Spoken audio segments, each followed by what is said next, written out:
Hi, everybody. Good morning. Shavua Tov. This is Eve Harrow on Rejuvenation for the Land of Israel. It is August 18th, 2019, the 17th day of Av, 5779. The summer is winding down. I had an amazing wine tour in the Shomron on Thursday. It was the day before Tu B'Av, meaning which is, as I've talked about before, the festival of grapes, of the grape harvest. So we got to plant a vineyard before we tasted some of the wines from the previous years. Anyhow, it was a really beautiful summer day, and I enjoyed it, and hopefully the people on the bus, if they remember it, they enjoyed it as well. But it's back to work now. Can't have fun all the time. And so I'm on the line right now with Lieutenant Colonel Eyal Dror. Lieutenant Colonel Eyal Dror was part of a very interesting mivtza. How do we say that in English? It's supposed to be an English show, right? Operation or event in Israel, and he'll talk to us about that in a minute. But you are in the standing army, right? You're a career army officer, and I wanted to ask you just about that a little bit, because a lot of my listeners, of course, they know about the IDF, they know about our soldiers and everything that Israel has able to do to secure ourselves. But I would imagine that when most people think of Israeli soldiers, they think of young men, 18, 19, 20-year-olds who are drafted for, let's say, 3 years or depending, and then they go on to their regular lives with reserve duty. But you are a career officer, so maybe you can tell my listeners exactly what that means and why you decided to do that. So good morning, everybody. My name is Eyal Dror, as mentioned, and I'm a lieutenant colonel. The meaning is I served 24 years. This week is a very special week for me because on Wednesday, after 24 years, I'm going to retire the IDF. As mentioned, I drafted on 95 when I was 18 years old. It was 3 years. I became an officer, and I decided to continue the army. I didn't thought at that time, while I was 21, that it will take me another 21 years with the IDF. But while you are serving your country and while you are doing such an important thing, and I'm born in a home that my father was a commander in the IDF, my uncle was a commander in the IDF, so this is something that I grew up in home, and I decided to continue, and it was 2 years, and again another 2 years, and I understood that there isn't something more important for me than serving my country. And serving my country, there is a lot of ways, of course, serving my country. However, I decided that continuing doing my job, being a commander at the IDF, this is how I'm going to serve my country. And 24 years, and as mentioned before, in 3 days is going to finally come to the end. Of course, I will continue serving at the reserve forces, so hopefully another 24 years, but as a reserve officer. When you are a reserve, when you are in the army as a career, it's not like you work from 9 to 5 and then you come home. I mean, it takes some kind of sacrifice on the part of your family as well. Were there times where you just didn't come home for a week or even for 2 weeks? It's not like the usual kind of career that somebody might have. The meaning of serving the IDF, especially when you are in a field units, and I served almost all of my career in the field. It means that you're working 24/7. It means that you don't have any weekends, any holidays. You can be at home cooking your Shabbat meal, and then a phone call, and everything become no matter. It doesn't matter if your family came all over to the north, and now they are at my home. You are living everything, and you have to speak on the phone. This is in the good case. In the worst case, you are just leaving home and going out. So it means that hundreds of weekends and holidays, and birthdays of my children and the end of the year of school, whatever. When you are on the IDF, it means that the first thing always will be the IDF. It's not an easy life. It's a lot of sacrifice from your family. My family, for example, when it was the operation of August 2014, we had two two girls, 3 years old and less than 1 year. My wife got pregnant, and I disappeared from home for almost 3 months. Mm-hmm. So this is the meaning. Of course, my wife cannot say nothing. So she can. However, she knows that this is the meaning of being married to an IDF officer. However, when I'm coming back home, when my children are hugging me and tell me you are protecting our country, I know that they know and they are ready to this sacrifice. This is the Mm-hmm. meaning, shortly, of being an IDF officer. Right. So I want to thank you because I think that a lot of people don't realize the sacrifice that people make through their 20s, through their 30s, into their 40s. Not just the mainly men, but also some women who serve as career officers, but also, as you said, the spouses and the children who, if they weren't there wholeheartedly supporting you, and if you knew that your literal home front was being taken care of, then you wouldn't be able to do that. And I've spoken to Army wives also, where even the little things that we don't think about, all the banking, all the things with the children, all the PTA meetings, whatever it is, are being taken Mhm. care of whoever's at home so that the person in the Army can have, with a clear head, can concentrate on the country. And that's, I think it's also part of what makes our country great, that there are many people such as yourself whose priority is not necessarily their own life, but the bigger picture and keeping the country secure. So first of all, I want to thank you for that. And so you're retiring now after Even, all these years, but you were involved in something very, very interesting in the last few years. So please tell my listeners. yeah, but with your permission, just a last sentence about Sure. our last subject. You spoke about the women or the husbands of the officer, Mm-hmm. The men career or people. women Yeah. of the career people. I must say that they are really the true heroes because uh, I'm in the army and okay, I'm protecting my country. It's great, it's amazing. But as you mentioned, we're taking care for the most important thing. This is the home, the children, the education, cleaning, Mm-hmm. baking, whatever. A lot of times, the meaning that one of these men or women must do some lose their career. So Right. my wife, in my opinion, my wife is the true hero from the both of us. She's the hero. I just serve my country. So this is just the last notification So I about. know that now that you're Uh, retiring, you're going to make it up to her. yeah. Of course, yeah, of course. I become I become a housekeeper, but it's amazing because now she has the time for her career. Good. I retired. I retired after I reached, in my opinion, the top of my career. It all began 3 years ago on June 2016, where my commander called me, and told me that he is going to send me to the north. And now I served all my life at the COGA, the Coordination of Government Activities, the territories, meaning that I served from Gaza till Jenin. Jenin is the northern place I served in. I told Mm-hmm. him I'm not going to go to Jenin. It's not such an let's say, an Pleasant place. Yeah. no, exciting because I Mm-hmm. said 5 years in Hebron and 2 years in Bethlehem. This, for me, it's more exciting places. And he started to laugh and told me, no, we are not speaking about Jenin. We are speaking on the Golan Heights. There is a project there of helping Syrian people. Are you familiar with the Syrian war? And I told him, yeah, I've heard a little bit. There is rebels fighting against the regime, and everybody. And on 2013 spoke about the Assad regime is going to fall.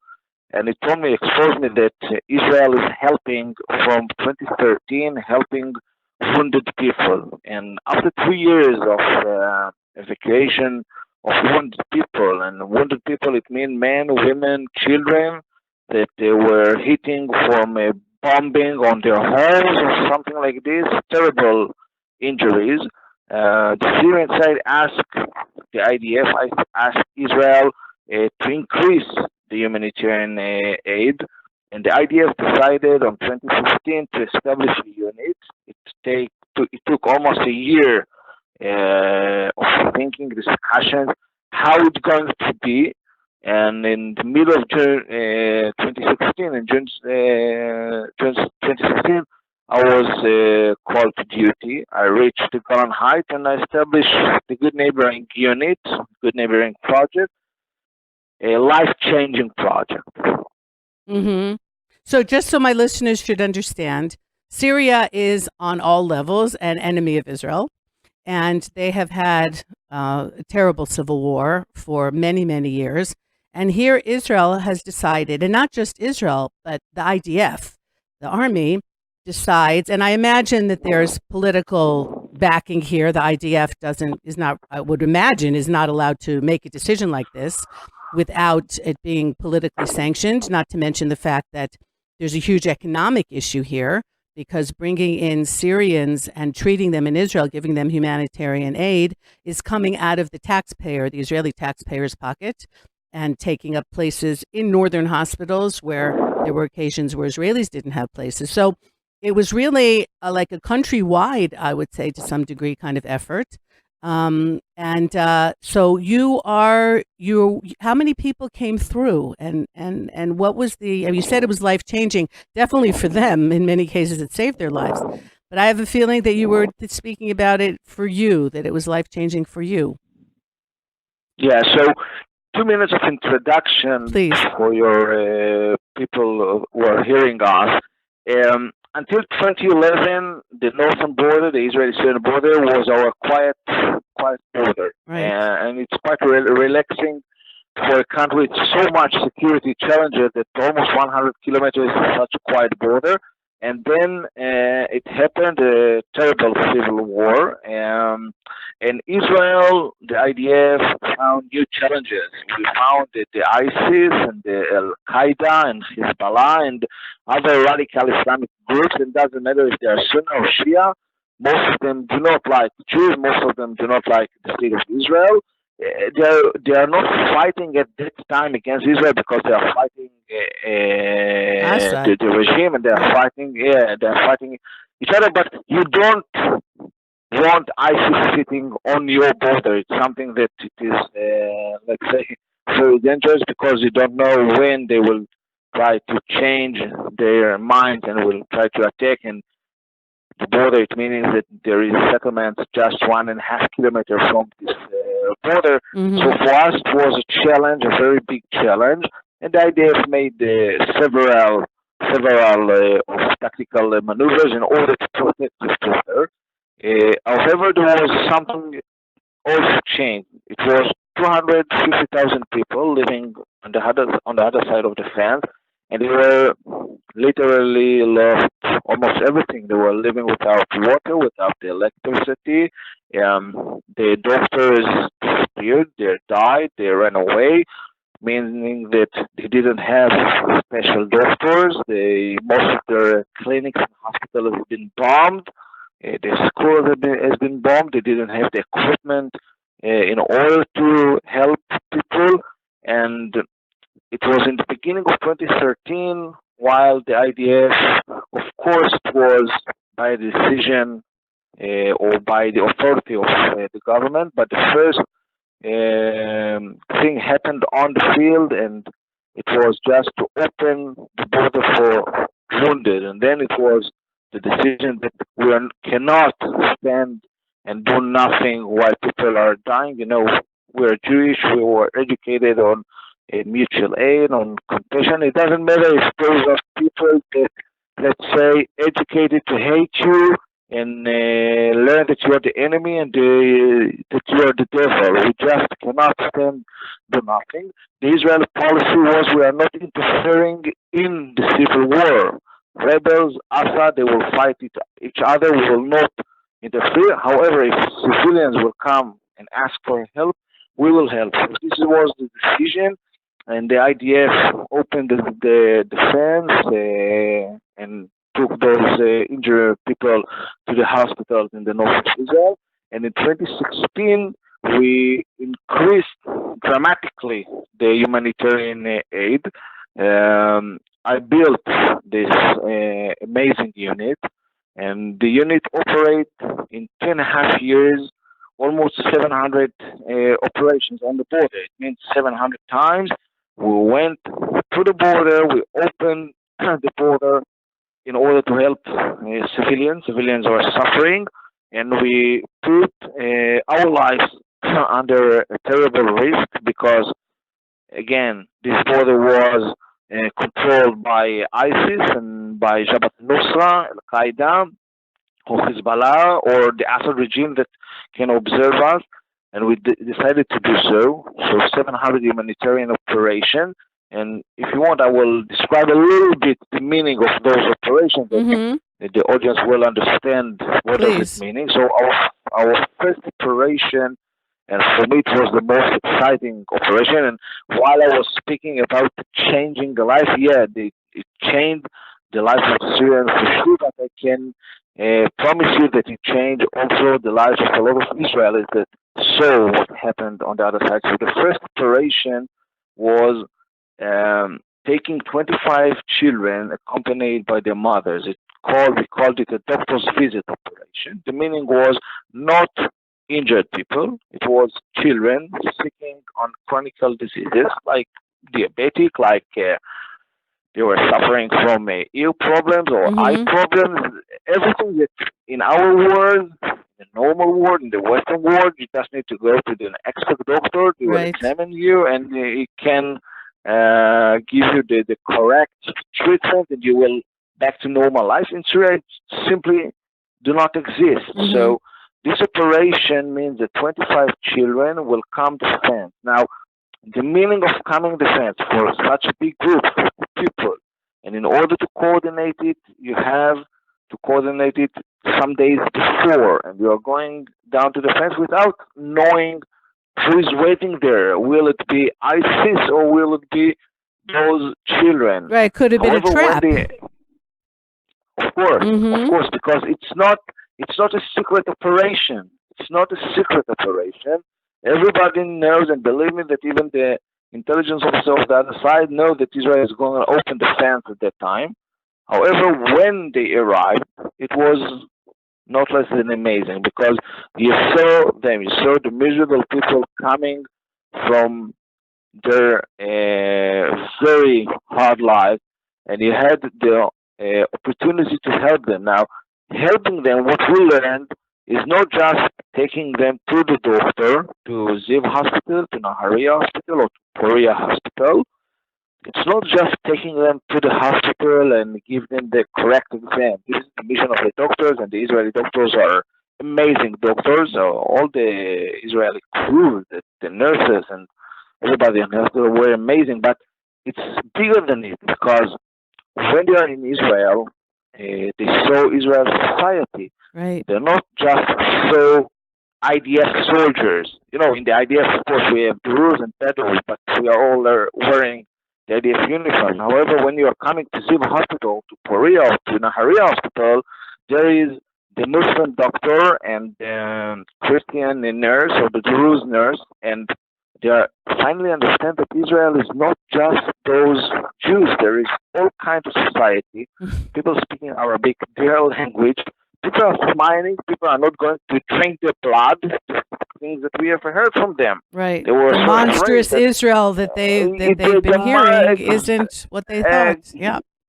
No, isn't, and we're eating with them, and we are playing with them, and we're basically giving them hope.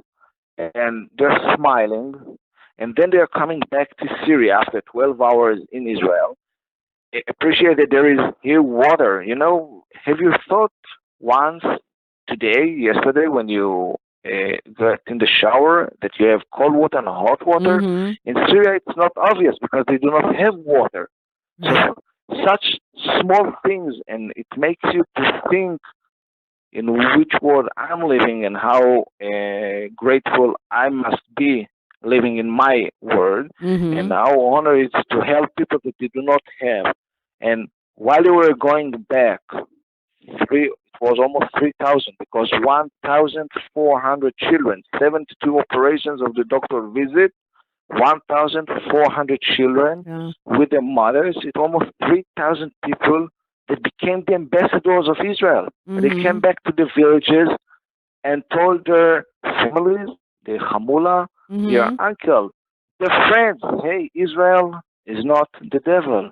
Israel is not what we have educated centuries.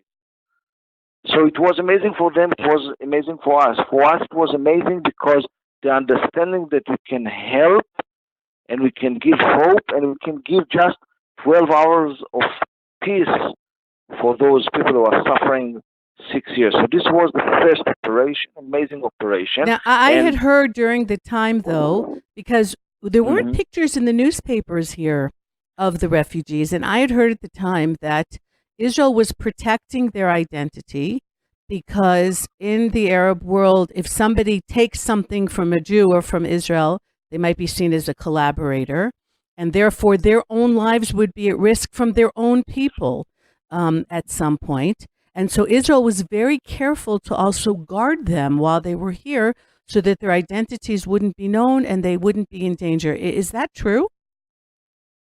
So it's a part of truth, part correct, because the first days, the first year of the operation, it was this worry that somebody might hurt those people because they got into Israel. Mm-hmm.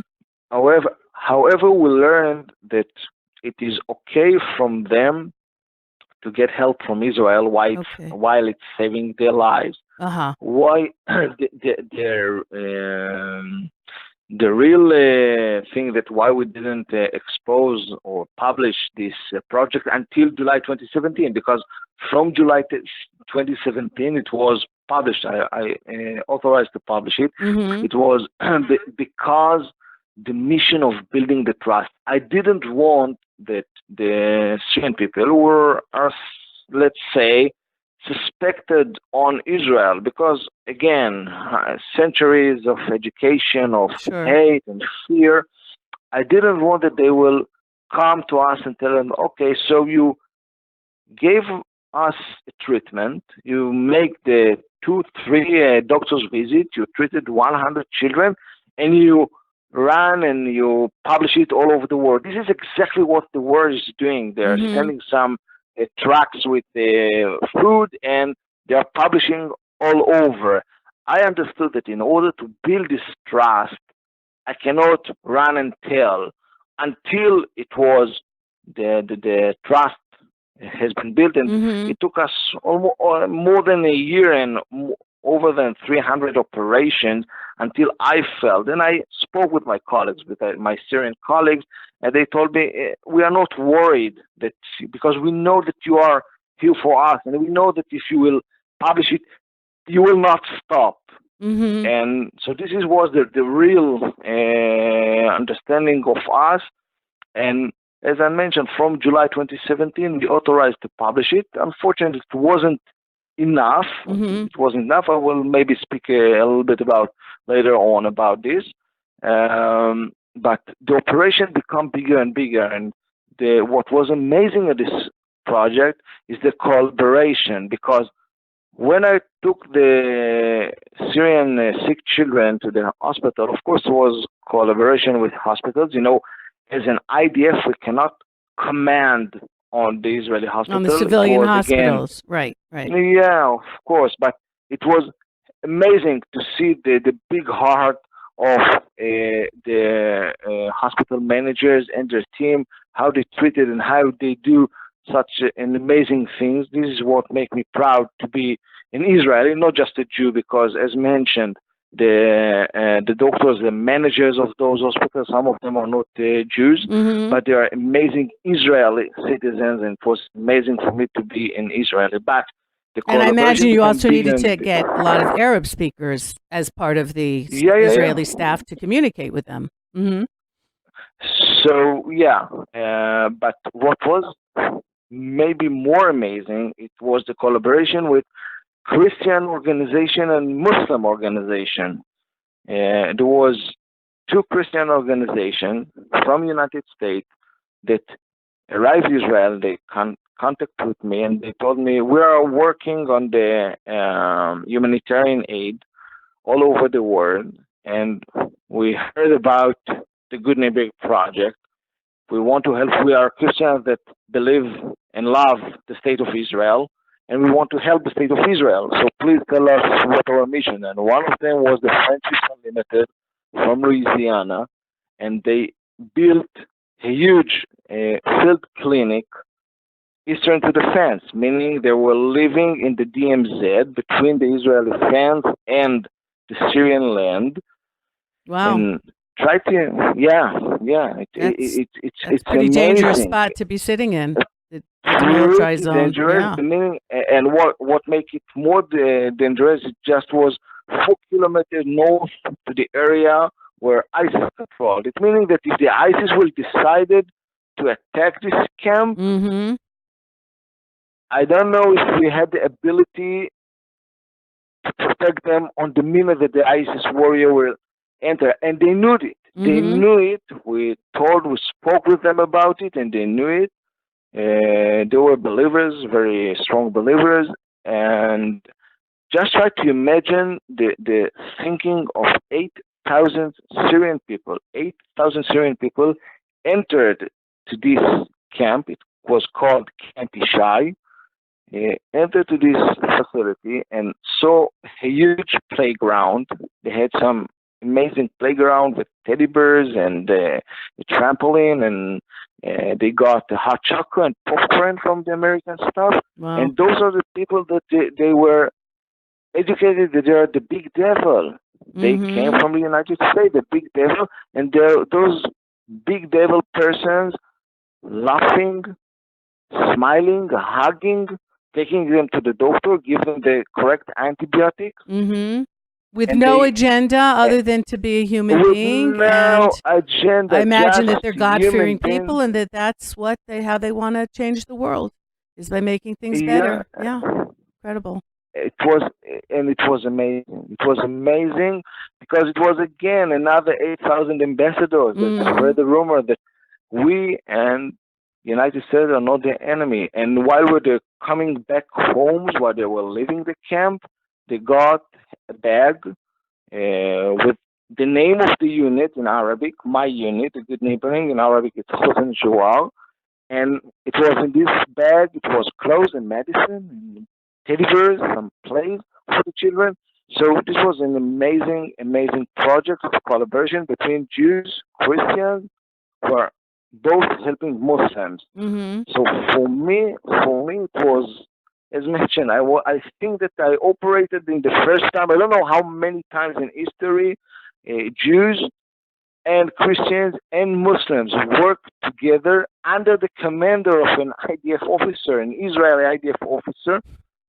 It was amazing. It was amazing, and this project continue and was spread for generators and fuel and clothes. Do you understand the meaning of a coat on the Golan Heights in winter time when you are living in a tent without any electricity and opportunity to heat yourself, to warm yourself? It's equal saving a life. 350 tons of coats. So it was amazing operation. It came to an end on last summer. Why? Not before. Okay, so the Assad regime decided to reconquer the area of Knetva and Dara. This is the two regions that are very close to the Israeli-Syrian border. And while they were attacking the citizens and they ran away to the Israeli fence, 700 meters, 500 meters from the fence, not in order to become refugees, just in order to, after understanding that in this area they will not be bombed. So we took care for 50,000 people, providing them tents and food, and then the last operation was saving and rescuing the white helmets people. Have you heard about Yes, those I did, people? but I'm not sure my listeners did. So please, yeah, that was quite a story. Yeah, so the white helmets were Syrian citizens all over Syria.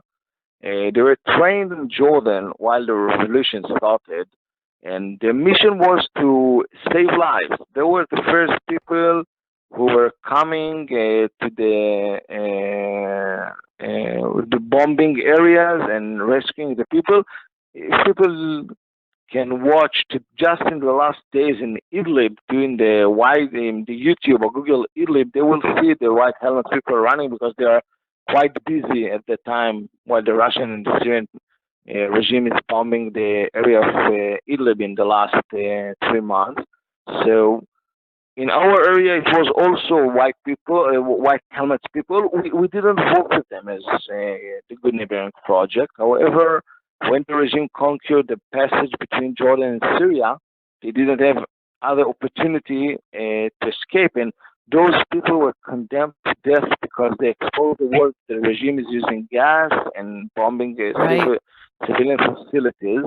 And it was some phone calls from prime ministers to our prime minister, and they asked him to save those people because, as mentioned, they were sponsored and trained by some European countries and United States of America and Canada and other countries, and they asked him to allow them to escape through Israel. So it was an enormous operation led by the Ministry of Foreign Affairs and the Foreign Affairs Brigade of the IDF. At no small risk to our soldiers either.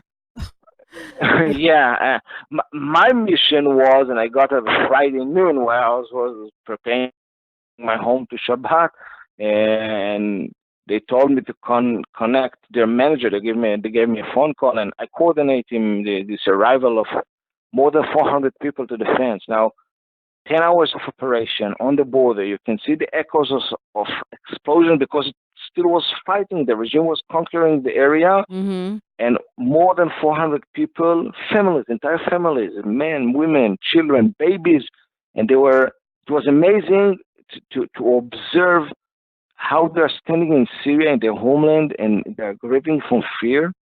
And while they're crossing to Israel, that enemy from the history times, the enemy, the devil, and they become smiling because they realize that their life has been saved. Yeah. And we took them by buses to Jordan. They crossed to Jordan, and they all got a new life, new identities. Do you think that they will forget the state of Israel? Yeah, little by little. You know, as an Israeli, I know of things that Israel is doing in different parts of the world, in Africa, in different places that are never going to be known. Other humanitarian things that Israel does quietly because it's the right thing to do. We're never going to get any credit for it because if it's exposed, then it's going to be stopped. This is one of the rare instances, the operation that you were involved with, where it was able to be talked about. And people realize if people are looking to see if Israelis are good people, there's plenty of proof. If they're not, then there's really nothing that we're going to be able to do that's going to convince everyone. But part of what you did here is really these people who, you know, are enemies, or the kids in enemy countries who've only been exposed to the negative side, both of Israel and of the United States and of the Western world, had a chance here to see the truth. And I'm sure it impacted their lives. And hopefully, we have to start somewhere. And maybe it'll trickle up in some way to the country. And maybe one day, when they get their act together, they'll also realize that, you know, being at peace and being friends with Israel is only to their advantage. And I know that, I didn't ride a unicorn to work today. I know how long the distance is and the religious issues and the cultural issues. But we can just say that's the way it is, or we can try and change it. And you, Lieutenant Colonel Eyal Dror, was somebody who tried to change it. I imagine it has to be very mixed feelings for you to now leave. On the one hand, excitement of a new stage in your life. On the other hand, you're ending something that was not just impactful for you, but impactful for so many other people. How are you feeling this week? So first of all, regarding to the Syrian people that we helped, there is something that I'm not a naive person, and I serve, as mentioned, with people from other cultures, all of my duty. But if there is something that I can be sure that they will not forget the state of Israel, some of them will become our enemies. Mm-hmm. I'm sure some of them will try to harm the state of Israel. Yeah. But if we spoke about 250,000, I think that most of them will not forget the state of Israel. And, in this Middle East, it might be something. Maybe. We can only do what we can do. Yeah. For me, as mentioned, I think that it was at the top of my career, and this was one of the things that I took the decision to quit the army. However, I decided that what I will do today, because when you're on active duty, we didn't spoke. Even when it was authorized and we published it, I didn't have all the day time to speak with a journalist or people and to tell them about this story because I was dealing with the operation. Today, what I decided to do is to share this story because I think that it doesn't matter if you are a Jew, Christian, or Muslim. It doesn't matter if you're living in Israel, in the United States, in the United Kingdom, in all over Europe. People should hear about this. And then I'm not trying to convince. I'm not doing hasbara or something like this, but I think that this is a story that people should hear as much and as should decide, right?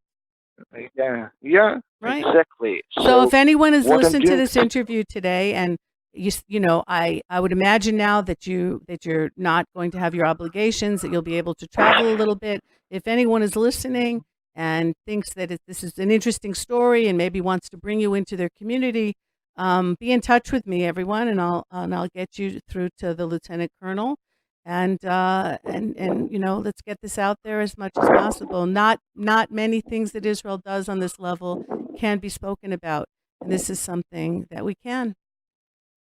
So thank you. Thank you. Okay. Thank you very much, Eve. All right. So pleasure. Good luck with the transition into civilian life, and once again, on behalf really of all Israelis. Thank you for what you did here, and it's really the fine side of Israel. And as I said before, it was something that a lot of the people in the country were involved with once we knew about it, even people donating clothes, or as I said, people in the north who couldn't necessarily have a bed in the hospital because Syrians were in the hospital and being treated. So this was something that really a lot of people were involved with in one way or the other, sometimes without even knowing. And that's really the greatness of this country, and that keeps me very, very proud to be an Israeli. Okay, Lieutenant Colonel Eyal Dror, thank you so much, and hatzlacha. Thank you. Really, good luck with everything in the future. Pleasure. Okay, everybody. Thank you. Eve Harrow, Rejuvenation, the Land of Israel Network, with thanks to Ben and to Tabitha and to everyone. You guys can write to me, as you know, eve@thelandofisrael.com. I am going to be in the States the first week of September. I'll be in Seattle September 4th, and then it looks like I'm spending that weekend, that Shabbat, in Miami, and then New York on Sunday, and then back home and planning a trip in December. So if any of you want to be in touch and bring me to your community, you know that you can always write to me, and check out my website, eveharrow.com, for my goings-on. And that's it. That's it for this week. Take care, everybody, and have a keep drinking and have a wonderful end of the summer. And I will be back next week. Eve Harrow, Rejuvenation, on the Land of Israel Network. Goodbye for now. Their whole goal is to delegitimize Israel. That is their goal. That's it. That's all what they're about.